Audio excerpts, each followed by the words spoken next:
Yo, yo, yo, yo, what's up, y'all? Welcome to another episode of The Pot. And we are here, you know what I'm saying? Listen, it's episode 27, by the way. You know what I'm saying? And we going and moving forward and moving into some great things. I have an announcement that I'll be announcing tomorrow. And I have my co-host on, the real Shay Rosa, you know what I'm saying? She was on Stirring the Pot, but now she is officially the co-host of The Pot. You know what I'm saying? Queen Hey, Curry is the boy. co-host of Stirring the Pot, and Shay Rosa is the co-host of The Pot. So, Definitely. Hello. without further ado, y'all, I got North Carolina's own, you know what I'm saying? By way of Georgia as well, you know what I'm saying? One of my guys, you know what I'm saying? This is the brother of my guy as well, you know what I'm saying? Foolish made this, you know what I'm saying? That's his brother, and this is Mistaheatt, y'all. Welcome to the pot, there, brother. Yeah, what's You know good? what I'm saying? What's good, man? You already know this is my guy. He's been down here since I've been down here. He's been showing me love for over 10 years. You know what I'm saying? I celebrated my birthday with him last year. We got faded and, had a good time. But, yo, we here and he's here. You know what I'm saying? So, why don't you tell the people about yourself? You know what I'm saying? Let them get acquainted. You know what I'm saying? Let them know what it is. You already know what's going on, man. It's your boy, Mr. Heat, man. The number one hitter, you feel me? Because I always make his hits. King of India in the building. Yes, sir. Hey. King of India in the building. Y'all hearing? Yeah, yes, sir. Y'all hearing? Yes, humbly. I say that so humbly. All right, so tell the people a bit about you. You know what I'm saying? Man, just a regular guy, from 41 Curve, Wilmington, North Carolina, by way of Augusta, Georgia. You dig? Just hard-working artist, man. I love music. Striving to be one of the greats, man. Like I said, they call me the number one hitter because all I make is hits, and this ain't something. This ain't how I feel. This is what I've been told, So Yeah. So let's lay it down a bit. Tell the people some people you work with on your journey so far. Let's get into it. First and foremost, shout out Dad Foolish. Foolish made this fool. Know that. Yeah, without him, man, it would be no me. He's been there since day one through my musical journey. So he's helped. Create Mistaheatt, as far as the style, pit music, you hear his beats, he's worked with so many people. You know how he get down, so I don't have to say much, so shout out to bro. But as far as other artists, I work with a lot of people, man. But just people I can think of, Dollar Hunter, shout out Dollar. Dollar. Yeah, shout out big bro Dolly, fire. Dago Finesse, shout out Dago Finesse. I work with D-Mac. These are just big names around here, But like I said, I work with so many artists. Those are just some examples. New York people, some up top people. Oh yeah, I definitely work. Yeah, that's what I'm saying. This is the place for that. So shout it out. Yeah, we got a fire song that we definitely gotta get into too, bro. Yeah, we gotta do that too. You know what I'm saying? We got I'm obtaining. Y'all heard that, you know what I'm saying? So that's one John that we got going right now, but we gonna make some more crazy hits for him too. Definitely.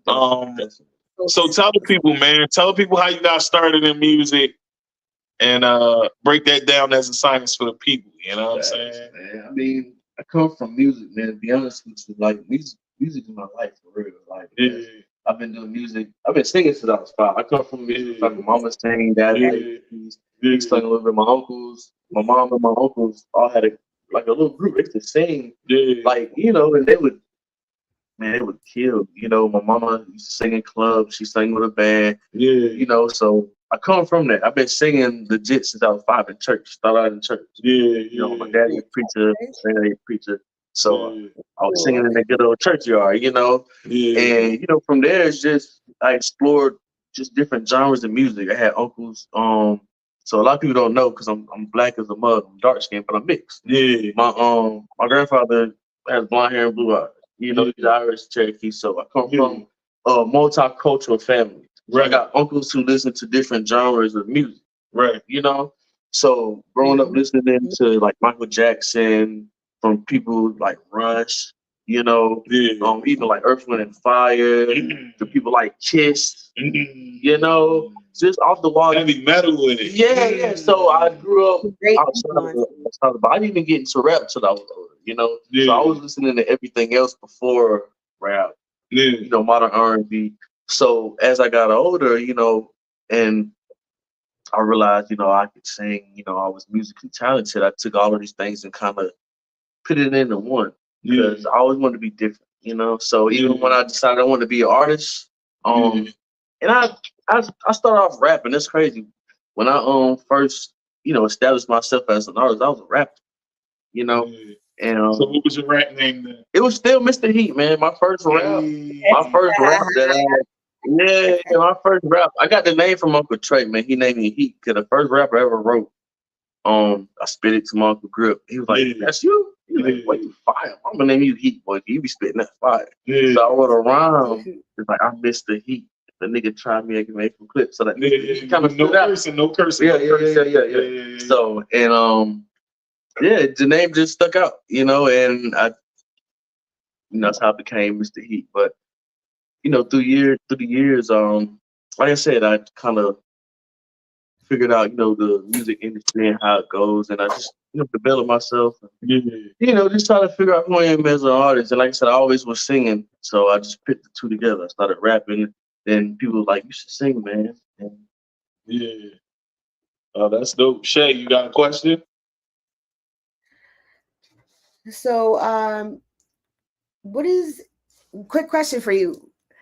As you were progressing and you're saying that you over the years you started rapping and you got this type of inspiration from your background, which I find very interesting because I grew up very similarly in the church and having these influences of just very eclectic background of rock influences and church influences, and that just makes you a better artist.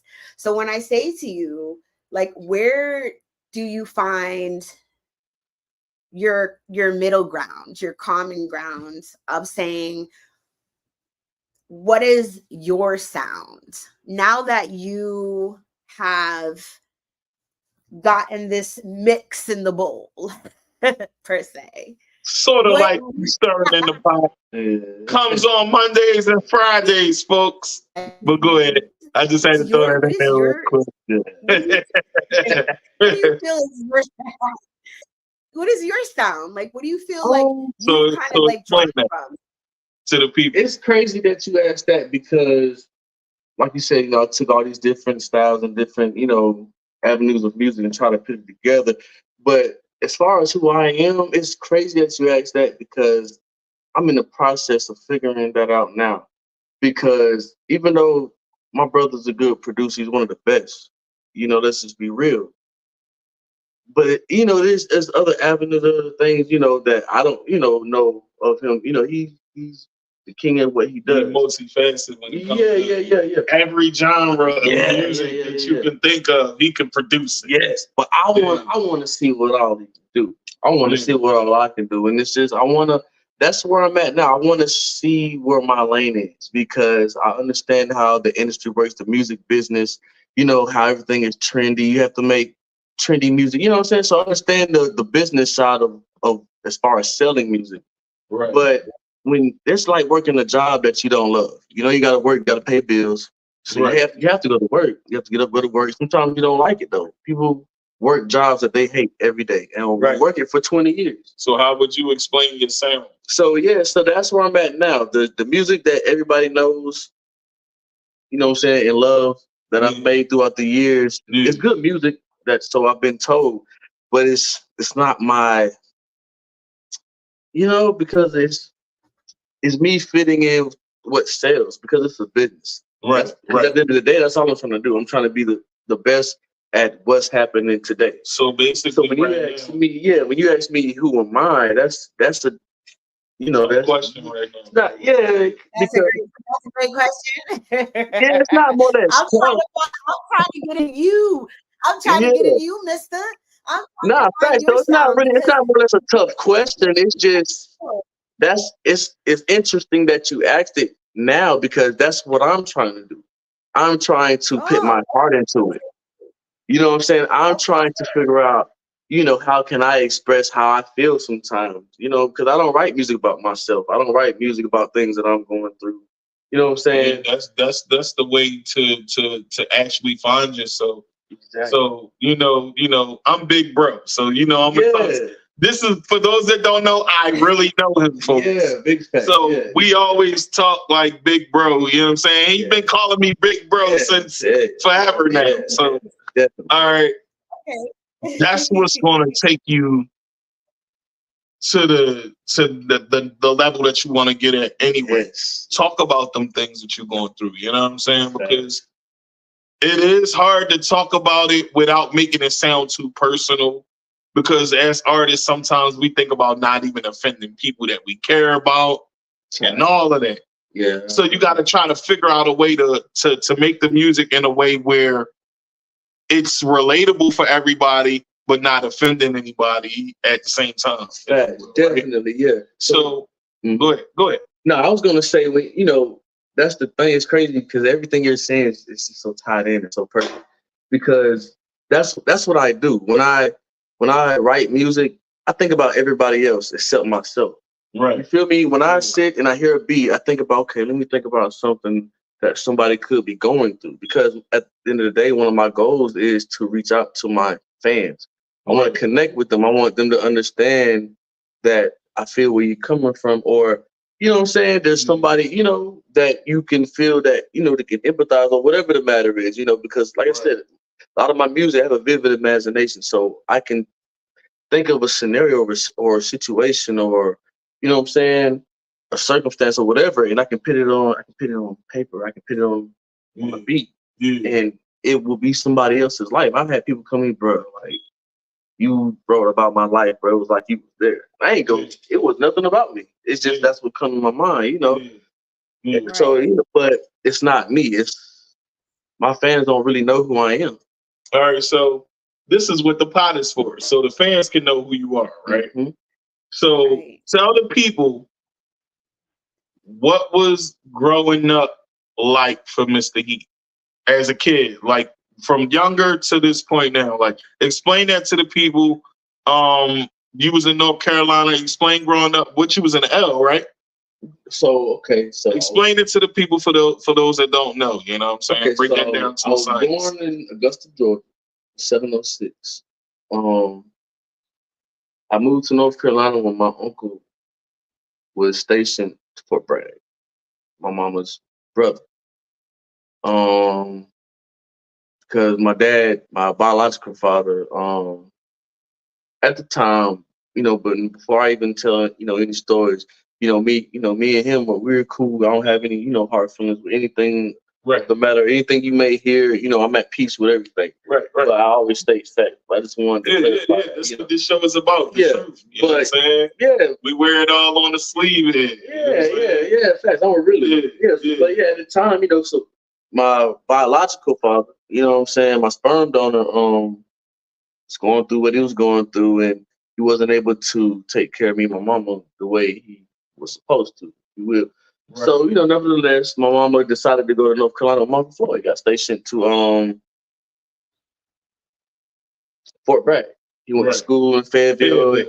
Fayetteville. He went to Fayetteville State. He ended up getting stationed in Fort Bragg, so my mama moved to North Carolina. That's where she met my dad that raised me, which connected me and Pooch. Right. We're related through my dad that raised me. Right. You know what I'm saying? So y'all got the same mom, different dad?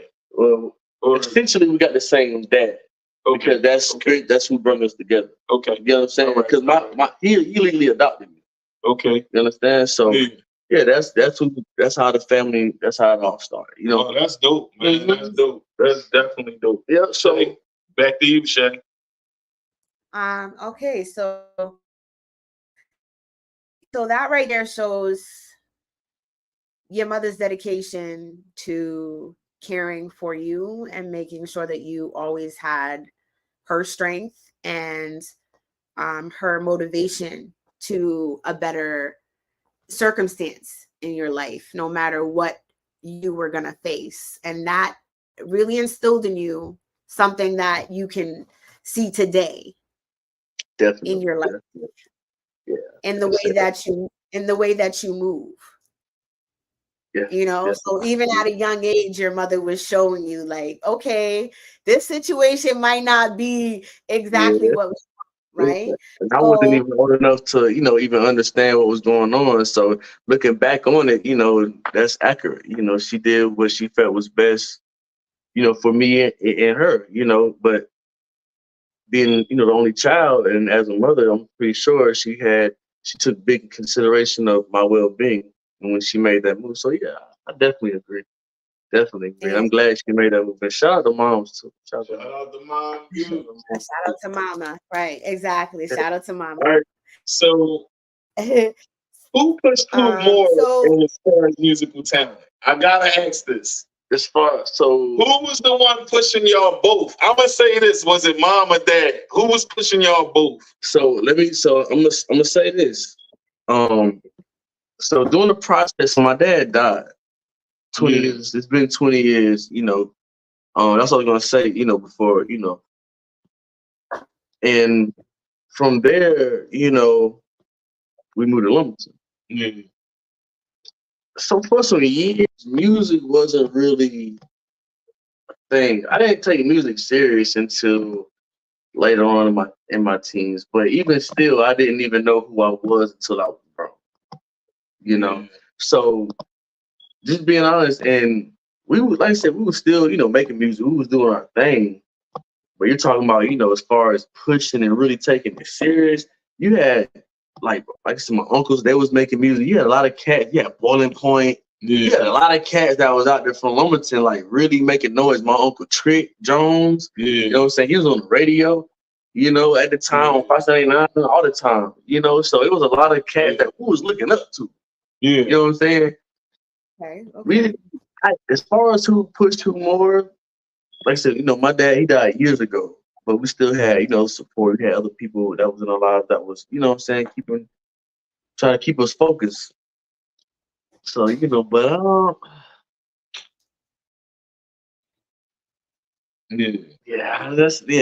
I pushed myself, man. I'm gonna be real with you. I didn't have a lot of people. All right, so who was the one that knew that y'all had the talent? Like I'm saying, between the parents, Uncle Trey. See, so that's what I'm saying. Like Uncle between Trey. The parents, Uncle Trey. It wasn't a parent. It was Uncle Trey. So that's what I'm saying. Who was the ones that was pushing y'all musically? That seen that y'all had this talent, Uncle Trey. And was like, yo, them boys got it. Uncle Trey. Uncle Grip. Shout out to you, Uncle Grip. Shout out Uncle Trey. Uncle Trey is, I'm telling you, he made me realize, boy, nigga, like he was that. Everything you just said, he was the one. Uncle Trey was the guy that, you know what I'm saying, made sure I knew who I was. He made sure I knew I was talented. He made sure Foolish knew that he was the best at what he did. Right. Every step of the way. You know what I'm saying? That's who. If it wasn't for him, I wouldn't have pushed myself as an artist. That's dope, man. You know, my mom, you know, both my moms, Mama Alice, you know, my real mom, they all knew, you know what I'm saying, that they knew we was talented. They knew we were gifted, right? Yeah. But Uncle Trey knew, he seen the vision. He seen, boy, you know? So yeah, it would be him. It'd be Uncle Trey. Okay. Definitely. So and growing up in the L, what was that like for you? It was rough, man. I ain't gonna lie. When I moved to Lumberton, I was going through a lot because, like I said, you know, the man that raised me, he had died. It was kind of fresh at the time. Yeah. So, you know, as a young, I might have been 13 maybe when I first moved to Lumberton. And, you know, just my dad was strict. So when he died, it was a lot of freedom. Started getting in trouble. It was a lot. So when I moved to Lumberton, it was just like the opportunity to, you know, get in the mixture. It was more freedom. And, you know, we're talking about Lumberton. Yeah, he was here. So I was here, you know, before it got to what it is now. So it was rough, man. You know, it was definitely hard body, super hard body, and a lot of people don't really get what I be saying because a lot of people like, oh, small town, man, but this was a small town that was like the murder capital of North Carolina. Right, and this was like a remembrance of like a mini Philly, if you will. Like, couldn't walk his state at one time. Yeah, that's a fact. Okay. Yeah. So growing up here, man, was rough, man. A Get in lot of trouble, violence. Huh? There was a Say lot that of again? violence. Were there gangs in the area as well? Were there a lot of gang violence or Yeah, gang sets and violence, things like that in all of this that. area? Crime in So general, okay, yeah, it was okay, bad because all we had right. gangs. Mm-hmm. So Yeah, your it hardest was moment, hardest down. what was your hardest moment that you encountered during coming up, maybe during high school, your young adult coming into, your manhood? What was the hardest part for you that you can remember coming up that you were triggered during your trauma that you could say that changed you? That's That a great changed you. question. Yeah, That's a great question. it is a great question, And we are almost at that mark. So, you know what I'm saying? She started it off early, you know what I'm saying? Facts. We 10 minutes away from that mark. Sorry So about that, Tig. I thought yeah, we I got to didn't keep realize I was at that. on the time schedule, you know what I'm saying? Was I asked that question? But it's cool. Listen. This it's the pot, you know what I'm saying? And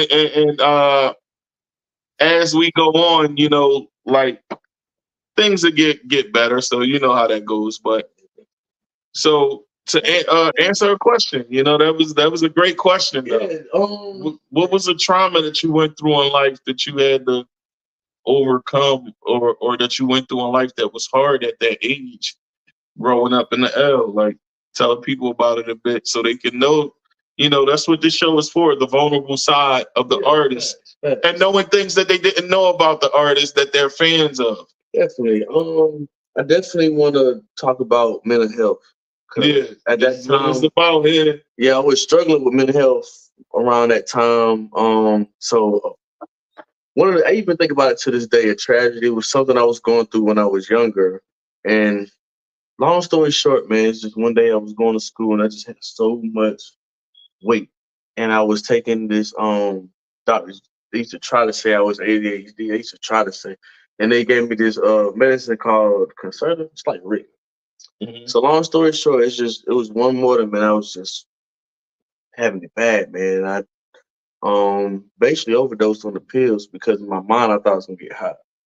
Oh, Because man. I was smoking. I was already I already knew about pills. You know what I'm saying? I already knew about coke. So I'm thinking, shoot, I could probably get high for this. Right. So in my child mind, I didn't know any better, so I took too many, and I actually died at the school. And foolish to tell you the same story, man. A lot of people that I went to school with, they probably remember this moment to this day. I was in the junior high without a heartbeat. The ambulance came. Yeah, they had to revive me, all this stuff, and I just remember waking up in the hospital or whatever. And even though I was going through the lesson, this is the lesson in that experience, because even though in my mind I was going through so much, and I guess I was seeking attention. I just wanted somebody to hear me. I wanted somebody to know I was going through something. I just didn't know how to express it. Right. So even though I did that, I ended up going to jail. And because I ended up going to jail because they charged me because I had a weapon, had some other drugs, whatever, what I'm saying, whatever the case was, they don't get charged. So I ended up going to jail, and sitting in that jail as a youth, it was a wake up call. You feel me? Right. That it doesn't matter what you go through in life. You know what I'm saying? Yeah. The world does not care about what you're going through. Life is gonna always life. And there's always consequences. And there's always for every action. Yes, man. There's a reaction, man, whether it be positive or negative. Yeah, so I had to learn, that, I had to buckle down. I had to tune in with my emotions and how I dealt with things. And that changed me from that day forward because, I watch how I react and how, what I'm saying, I deal with certain things now. You know what I'm saying? Now I'm more, I'm more closed in. I don't, what I'm saying, that it broke me from doing that, and that was a big wake up call for me. Yeah, that's dope, man. That's dope that it was a wake up call. So how did you overcome it though? I overcame it, man, just by living, because this is what I had done in life, man. Like, people look for this magical thing to happen, but the only thing that heals is time, man. Time heals anything. Yeah, I say time and God, man. Yeah, and God. I'm gonna keep it all the way funky. Yeah, nah, God first, man. It's really God, but through time, God will deal with you through time. He'll put you in the place that you need to be. I had to go through that. Yeah. Yeah. And through God, that's it, man. That's the best answer, man. Yeah. It is God. That's it, man.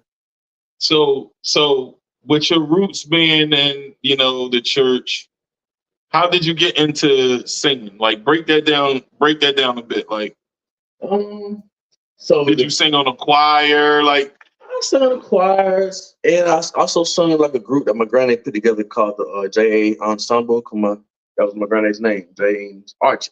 So he put that group together. But the first time I remember actually singing and sticking with it, I had to be second grade maybe. And I was coming in the house, and my dad, he was like, "Hey, sing this." He was like, "Joe Jackson, hey, sing this." Yeah. And I sung the note. He's like, "See, I told you he was an alto." And yeah, and ever since then, man, it's like, "Oh yeah, I'm an alto." Yeah, and I just, I stuck with it, started singing more in church. And like I said, repetition is the father of learning, right? Right. So the more you do it, it becomes natural. Yeah, it becomes natural. Right. That's why it's second nature. Yeah, that's why when I became an artist, I did not want to sing because I can already do that. I was like, ain't nothing. I want to be like Lil Wayne. I want to rap. And I I can't sing at all, but I've been trying now. And now your brother got me singing on drinks, and that joint was fire. Like you gotta be able to sing nowadays, man. Oh, Most of the singers. singing, yeah. Come on, I mean, I have a singing voice now. You can sing too. Yeah, she's a singer. Yeah, I'm gonna keep it funky though. I'm gonna keep it all funky with y'all. Here's some fun fact that people that watch the pot did not know. Matic has a singing voice as well, and Matic was on the choir as well. You know what I'm saying?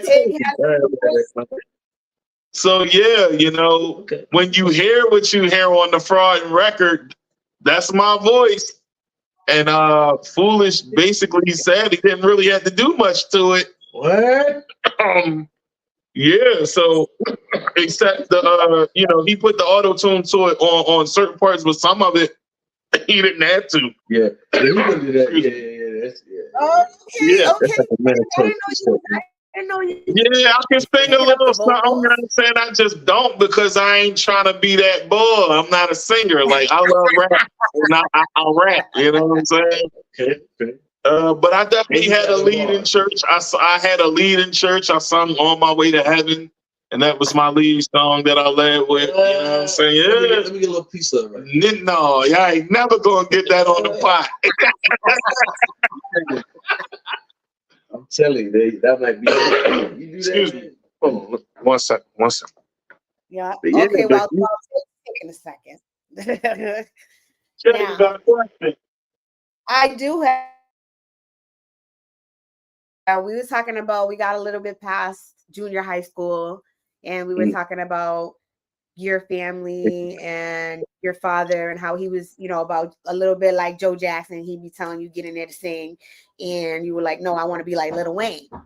Right. So since you wanted to be like Lil Wayne, and we talked about your stress levels and them putting you on medications younger, what happened after this incident happening to you? There was a change. Yeah, it was. You were a different person at that point. And what happened after this change? Did you go deeper into the music? Did you start writing more? Did you get closer to the family, or did the incident of everything that happened to you start getting you more and more like into the street life, into the what happened? Tell me. I want to know. So that's exactly what happened. I got smarter. So I always had a way of thinking and just always had a way of being contentious about everything. So I learned from my mistakes, and it just made me smarter at being in the streets. I did go into the streets. I was in a jail. I did all my crimes. I've been grown. I haven't committed any felonies, But as a juvenile, I had 9 felonies before I was 18 years old.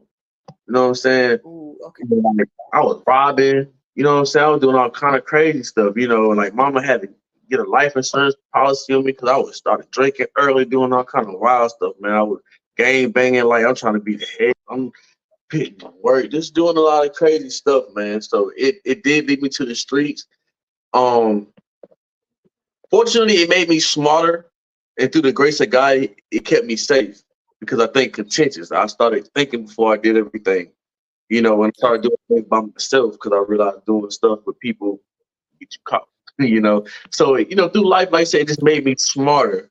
And like, God works in mysterious ways. So he allowed me to go through that to put me in the situation. You know, what I'm saying, because the mindset I have today, he made me a natural leader. You know what I'm saying? Because it's the experiences and just the things that I've experienced in life and the knowledge that I've developed and accumulated, you know what I'm saying, at a young age, So Yeah. that's what the experience did for me. And like I said, I didn't start taking music. I can tell you the exact day that I started taking music serious. It was February, I think it was the day after Valentine's Day or the day of the Valentine's Day, 2010. And I have friends who can contest to this exact day. I got a group of friends. I used to live in a small county called Blake. Story short, Yeah. and we used to hoop.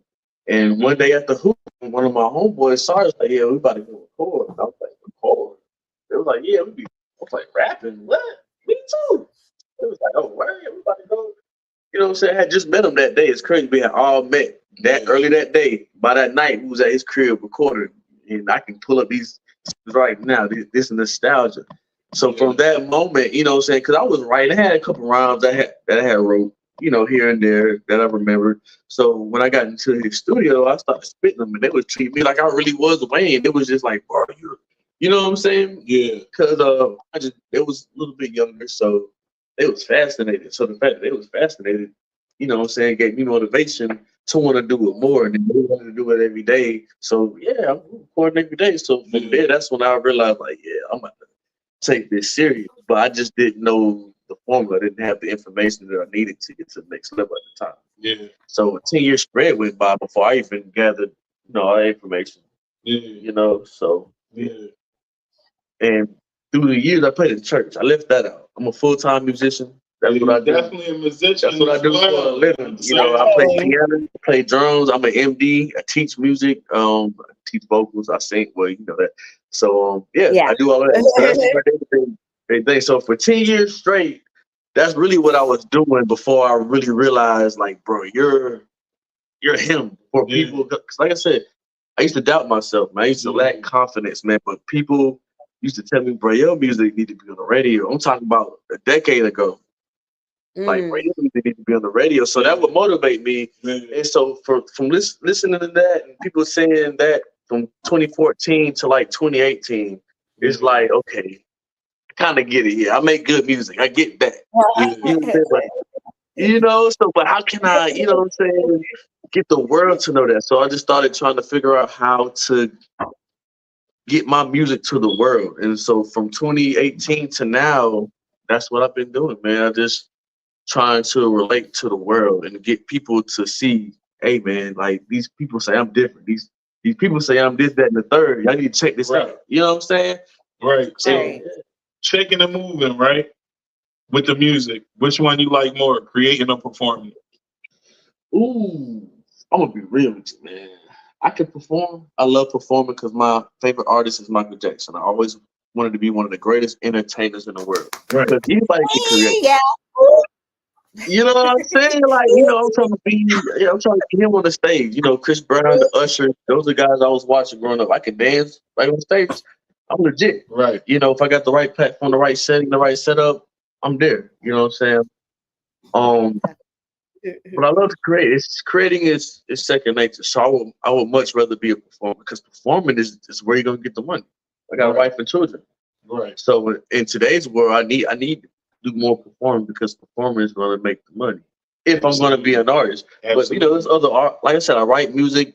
I'm an A&R. I have so much knowledge, information. I'm thorough in every aspect of the industry. So now, I have so much that I can do. There's no limit to what I can do now. So I don't really focus on being an artist as much as I was maybe 5 years ago.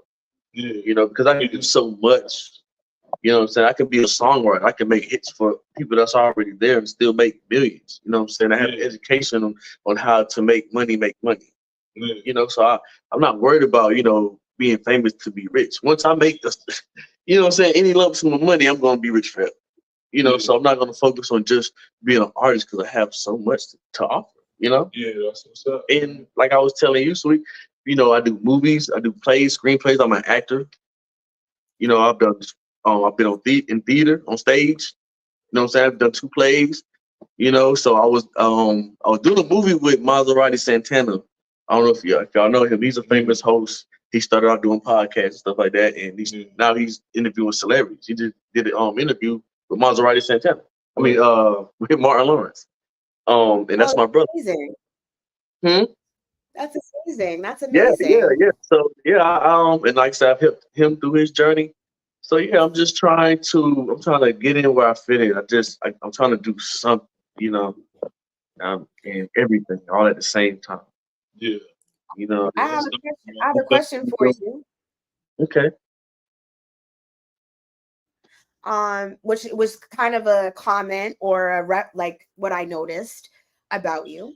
You said that you were working and you in all of your multifaceted, multidimensional, talented person that you are, right? And that you, as a child, they gave you Ritalin. They gave you medication for ADHD. Right. And the way that I see ADHD, because I At least know they that tried to. Right. And yeah, ADHD. They prescribed it, but I used to fake like I was taking it because, and I didn't mean to cut you off, but I used to always just, in my mind, nothing, I didn't care what no doctor said. I control my mind, And it's just like, if you say I have a problem, then I'm going to focus on what that problem is and I'm going to change it. And that's what I do. Yeah, God can heal anything before any medicine could anyway. You know what I'm saying? I'm a strong believer in that. Yeah. And yes, when y'all hear me talk about God, God is the center of this whole entire show. Yes. Right, and this is what I want. This is what I do. This is what I want to get to. Right? Is that let me get to it, y'all. Right? I'm sorry. I apologize. But y'all will see exactly what I'm getting to. Finish your question, Tay. The ADHD, right, is like a superpower that God instilled in us to give us this visionary and this ability to maintain so many thoughts and things at once. And be able to be multidimensional and be able to do so many things. And so that's why it's kind of like, it's seen as like a hindrance because others are hindered by the abilities in the way. That's exactly right. Yeah, that's exactly right. That's what ADHD is seen in the medical world. You break it up a little bit on your end, Shay. It's been doing it off and on. I hope you guys are able to. Can you hear me now, Tig? Yeah, I was catching you though, even though it was kind of shaky. I still was catching you. I was following you for sure. So the ADHD in the world of like the medical world, it's seen as a hindrance in children. They're too fast. Their brains are moving. There's too many thoughts. But those things are gifts. Yes. The fact that you can maintain that many thoughts, the fact that your body can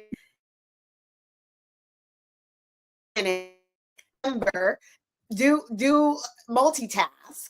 Right. That's from God. Yeah, it is because like a lot of people can't channel in with that.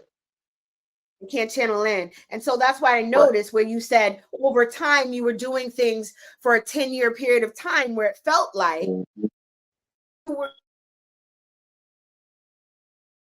you channeled it, God's gift. Going in and out real bad. So I just wanted to say. Yeah, nah, you're right. Like that's why, like I said, it took a while for me to really realize how special I am. And once I realized it, it's like you can't take it because those very things that you said, I know for certain that's what makes me different. That's what makes me an asset. That's what makes me realize that I have a not just because everybody has some type of purpose, but even in the Bible it says fewer called or what fewer everyone like fewer called, but many are called, but fewer chosen. Yeah, So I'm saying that right. So that makes me realize that I'm, you know what I'm saying, I'm on a different path than, you know what I'm saying, your common person, because I can maintain so many thoughts and so many, deal with so much, you know what I'm saying? Because someone told me that God gives his strongest soldiers toughest battles. Toughest battles. And I've been through so much, man. It's like, you would think that I would break down. I've literally sat and thought to myself, like, bro, like, how have you not lost your mind? And I, you know what I'm saying? It's a lot of things I be numb to in life, man, because I've been through so much heartache, heartbreak, and disappointment. Don't nothing surprise me, you know. And I just use it as a tool, you know, because we all got to stay focused on something. It's too many people. Facts. There's too many people. I try to be careful, though. But there's too many people just holding on to the wrong things, and they use them as excuses, and it keeps them from pushing forward. I don't do that. It don't matter what bad may come in my life, negativity. Yeah, there's nothing gonna hinder. You know what I'm saying? Nothing can change me. Nothing can break me. You know what I'm saying? I'm numb to it. You know, and I learned to realize that that's rare for a lot of people, because from my observation, people use that as fuel to create drama and negativity. It don't overthink. Don't matter, man.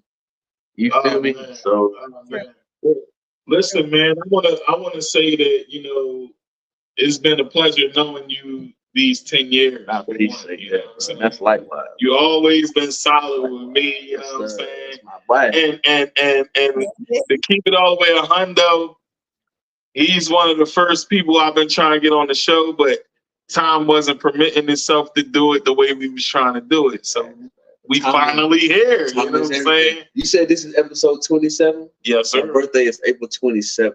Anything with 27? What? It's meant My birthday is March 27th. We're exactly a month apart. This was meant to be. The timing is everything. Hey, I'm 27. Hey, Club 27. What? Yeah, that's 27. So that's what I'm saying. March 27th, April 27th, on the 27th episode. Come on, man. That's 3/27. Come on. That was mad. 27, 27, baby. Let's go. So, let's talk about karma, right? Okay. Let's talk about karma.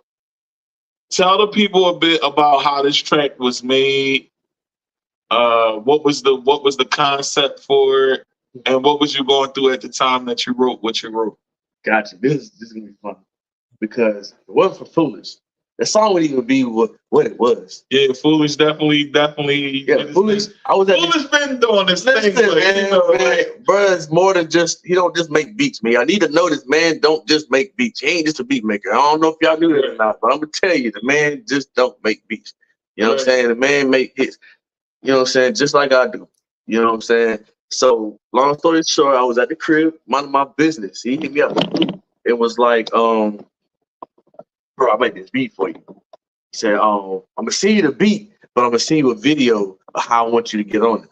So, send me the beat, you know what I'm saying?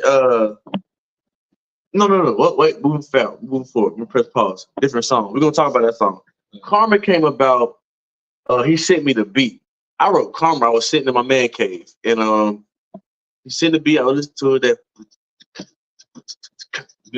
I was like, that sound like it put me in the mind of just hold on, I'm coming home. But I was like, all right, so I'm gonna switch it up. I'm gonna make something popish. I'm really a pop star. People try to throw R&B in my lane, but like I said, I didn't really get into the R&B thing until I was grown. I always been a pop star. So I said, how am I gonna Justin Bieber this song? You know what I'm saying? So I was listening to the beat, you know. So, and you know, I thought about it, and I was like, okay, boom, I can hear, I hear, you know, so I hear melodies before I hear words. So hit the melody together, and the words just came. I did the best I could, but I no longer want to be a part of you. Yeah, it started coming, and I put the hood together. You know what I'm saying? Cause like I told you, you know, when I hear a beat, you know, I'm a visionary, so I envision, you know, I don't know if people realize how spiritual music is, man. But like when you hear like music, for the soul, so it touches the soul. Yeah, man. So each instrument, the sound, the percussion has a certain vibe, a certain message that, you know what I'm saying, needs to be related to. It needs, you know what I'm saying? So when I hear it, I recollect, you know what I'm saying, what I'm listening to, and I interpret it from based off how I receive it. Right. And yeah, man, that's how credit comes, man. You know, I put myself into that mode. That's you know, that's what came about, man. Yeah. You know? All right, so we gonna get into it. We about to play the joint. You know what I'm saying? Let's do that, man. Let's go, everybody. Shout out to Day, man, for being patient with me. Shout out to Day, you know what I'm saying? We've been talking, but you're not just a video guy, you're an artist too. So this is definitely the place to put the Robeson artists on the map. Yes, sir. Through the show, you know what I'm saying? Because they definitely watch on all the coast, north, south, east, west. You know what I'm saying? And overseas. You know what I'm saying? To the West Coast, man. I used to live in So you might see us here right now, but you ain't going to stay. You know what I'm saying? Yes, sir. As you can see, people was popping in and out anyway, but you know, we're gonna get into this track, folks. You wanna introduce your own track? Yes, sir. No problem at all. This is your boy Mistaheatt with his single Karma. This is the video, super fire song. Day, check it out. Hey.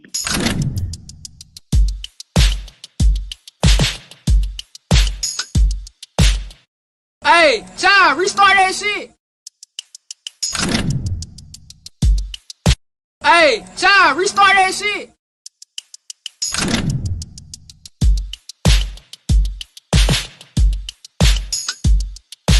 Foolish made this fool.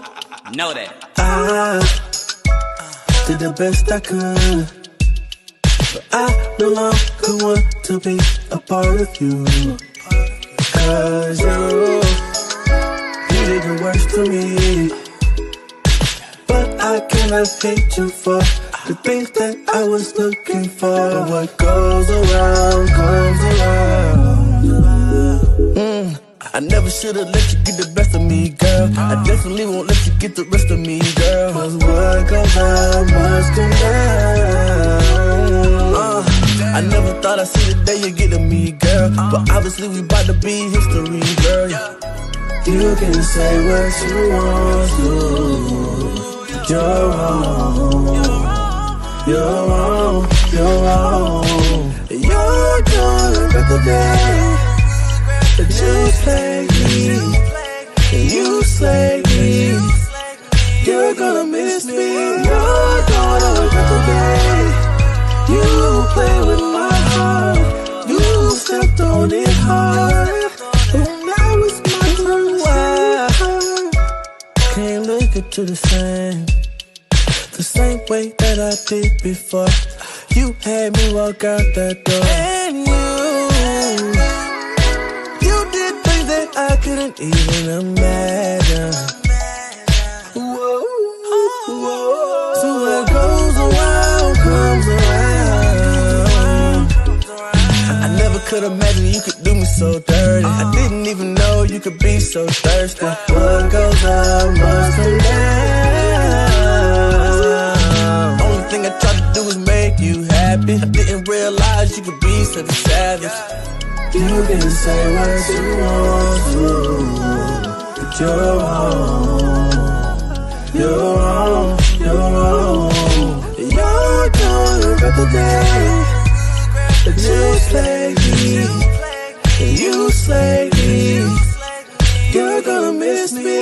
You're gonna regret the day you played with my heart. You stepped on it hard, and now it's my turn to see you hurt.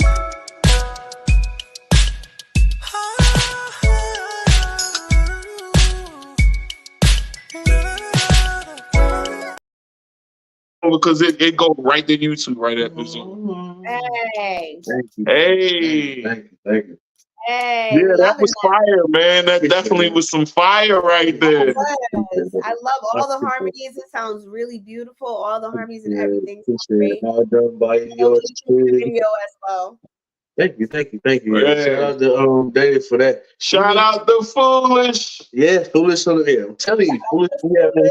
That's my guy. You know what I'm saying? Yeah. Foolish made this fool. You know that. Every time you did.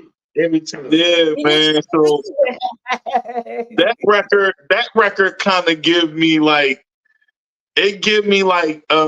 Boys to Men slash it give me like a Boys to Men slash what was his name? Like an Aaron Hall type vibe. Aaron Hall, okay. Yeah, because you know, like with the he was one who played with the falsettos. He was one who played with falsettos and the vocals. Yeah, I know my stuff, Shay. I see you like, okay, Tay. Yeah, I know a little song, you know what I'm saying? But I know, you know what I'm saying? So I can hear it. Silk in there. Get some silk in there with them vibrations in the That's what I'm saying. You can hear it. You can hear it. Yeah, I heard all the vibrations in the So let's do this. Okay. We only got a few minutes left, but before we go off, tell the people your top 5 R&B influences. R&B. We just doing R&B. Then I gotta go with Usher. R&B? Yeah. Gotta go with Usher. I gotta go with Kells, man. I mean, you talking about R&B all day. Listen. Kells, my manager, Fabian James Sr., listen, he was working with Kells. So you know what I'm saying? Yeah. As far as music, yeah, I gotta listen. So you gotta go to the Pied Piper. You know what I'm saying? Yeah, so R&B. Chris Kells, Brown. Usher, Chris Brown. You said 5. 2 more. Let me see. You said Kells, Usher, Chris Brown. Yep, 2 more. I'm gonna say Music Soul Child, even though people would say he R&B, neo soul. Yeah, he neo soul, but he's both. He is both. He's both though. He's both because y'all got a lot of people trying to keep him in the neo soul lane, but forget. But he came out with pop records first. He did. You know what I'm saying? So he's both. He's both. And he's definitely a mark in the game that people not mark like a bad mark. I'm saying when I say he put his mark in the game to where people take his style and emulate it now still to this day. That's a fact. And so my number 5. Yeah, I gotta go with B, man, because even though she's a female, she was a big inspiration to my singing career. A lot of runs, a lot of her voice, the science behind her voice I studied because I wanted to sound, I didn't want to sound like her, but I wanted my voice to sound as professional and clear. Her diction, everything about her voice was perfect. You know what I'm saying? Yeah. And I just wanted that for my voice. I wanted to be distinct. Yeah. You know what I'm saying? I wanted to stand out. You know, like hers. You know her voice anywhere. You know, and I wanted one of those voices that you would know anywhere. And you know what I'm saying? So definitely that's my 5 for R&B. But my favorite artist of all time is Michael Jackson. Huh? Michael Jackson. Yeah, that's my favorite artist of all time. But he's not R&B. He's the king of pop. That's why I didn't say him, but I had to. Who'd you say for the last artist? Beyonce. That's my 5. Oh, Beyonce. Okay, because you wanted that like pitch perfection. Yeah. Her perfection. Yeah, her background, everything. Yeah, she's the best entertainer in the world. Like, you know what I'm saying? And I can't never fraud on that. You know what I'm saying? She's the greatest entertainer alive. You know what I'm saying? There's nobody rocking. She's definitely one of them. I ain't gonna say the greatest. No, she love Beyonce. No, you can look it up. Like, but the greatest alive right now, entertainer than Beyonce. Ooh, No one's doing numbers like me. You name one person I'll take. There's no one that I wouldn't go by. I wouldn't base it off numbers though. But that's a different conversation. You know what I'm saying? We only got a few minutes left, so okay. I'm gonna say this. I'll definitely be back. Yeah. You can come on Stirring the Pot and we chop it up on Stirring the Pot. I'll be there. But question. I'll definitely be there. My next question and final question would be, is on this journey that you've been on in life, if it's anything that life has taught you, what was that? That repetition is the father of learning. What I've learned in life and what I tell the younger generation, that the key to success is work ethics and consistency. If you don't have those two things, you're not going to make it. It don't matter what you're doing. Music, it doesn't matter what it is. If you don't have no work ethics, no get up and go, no hustle about yourself, and if you can't stay consistent with doing it through the bad times, when it's not looking good, you're not going to make it. You're going to find yourself going through the same patterns. And I had to learn that the hard way, you know what I'm saying? Because I didn't have strong work ethics and I wasn't consistent, you know what I'm saying? But I would complain in life and be so, I would have the audacity to complain about life when, you know what I'm saying, I wasn't putting in the work and sticking to it. Then when I started doing it, you know, and I started seeing people who have work ethics and stay consistent, how it prospers, then I learned, you know what I'm saying? And I can agree with that and attest to that as well. And, you know, after the announcement I'll be making tomorrow, you know, people would know why I've been saying this as well for months on end since December about consistency. We got some announcements to make tomorrow, Shay. You know what I'm saying? So, you know. Yes, sir. But I'm going to keep it quiet and kept until tomorrow because, you know, we got to keep our mouth shut until tomorrow. Do I have time for one last question for him to tell everybody before we get up? Go ahead. We're at 56 minutes. Go ahead. One more question. Question or statement that you can maybe say to the fans and everybody watching. Can you give them one way that you de-stress?